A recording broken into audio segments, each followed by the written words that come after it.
not exactly a secret that Elon Musk has been going hard at Disney lately, specifically over a lot of the woke nonsense that they've decided to put into their entertainment that's really invading all aspects of the entertainment industry. But whether it's Elon, joking around, hinting that he might be interested in buying Disney, whether he's taking shots at Bob Iger, or whether he's tweeting out things like this, specifically the diversity, equity, and inclusion standards at Disney.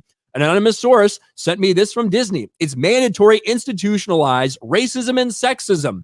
Here's the full racist, sexist, etc. discriminatory set of laws enforced by Disney's DEI Gestapo. But it looks like Elon is not satisfied with simply taking shots at woke Disney, and he's certainly no stranger to talking about other entertainment companies. For instance, a couple of years ago when Rings of Power came out and was a massive disaster, Elon Musk said Tolkien is turning in his grave. Elon Musk slams Amazon's Lord of the Rings series. Well, it looks like he's not done talking about Amazon either. While going to war with Disney and talking about all the woke bullshit they're doing, he's also continuing to pay attention to Amazon. Amazon is also killing creativity with draconian DEI restrictions on content. Now, I couldn't help but notice that the video he shared, this YouTube video, is a channel that I'm subscribed to, and that, of course, is Film Threat. My man, Chris Gore and Alan Ng, this is their video that Elon Musk shared out on Twitter, and it's specifically talking about Amazon. And it's talking about this page right here, the DEIA. They just keep adding letters to this shit. Diversity, equity, inclusion, and accessibility. We power inclusive storytelling.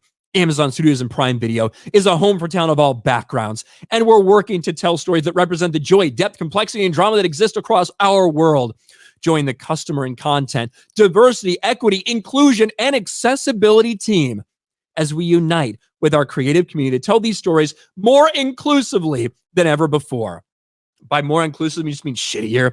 You just mean hiring a lot more people that are unqualified, telling stories that people aren't fucking interested in. Is that what you mean? And then it goes deep. It basically is very similar to this thing. It even has some of the same color coding that the Disney one does about the inclusion standards, about not just in front of the camera, but behind the camera. People that are working in the writer's room, people that are working on set, everywhere. It's not about how good you are at your job anymore. It's about what color your skin is, who you want to fuck, what your genitalia is, what your pronouns are. That's what it's all about across all aspects of entertainment. Here's the inclusion playbook. Look at some of the shit you can go to from storytelling. So who you're allowed to tell stories about. You got to tell stories that at least involve something from somebody from a oppressed standpoint. Hiring, what is behind the camera? Hiring behind the camera shit. What else do we have? Let's just keep going through this. Casting. Well, we know what you have to do for casting prior to hiring. Question to think through prior to hiring a casting director. Do previous production of the casting director reflect the inclusion you're trying to achieve? Does the casting director have a track record of inclusive casting with women from all races / ethnicities, particularly Black, Hispanic, Latina, Asian, Middle Eastern, North African, Native Hawaiian, Pacific Islander, American Indian, Alaska Native, multiracial, multi-ethnic, and the LGBTQ plus community and people with disabilities? Can you imagine trying to get something done in Hollywood with all of this shit? All of this shit before you even film a moment, before you cast anybody. But when you just set out to go make a fucking show or a movie or something like this, this is what you're left with.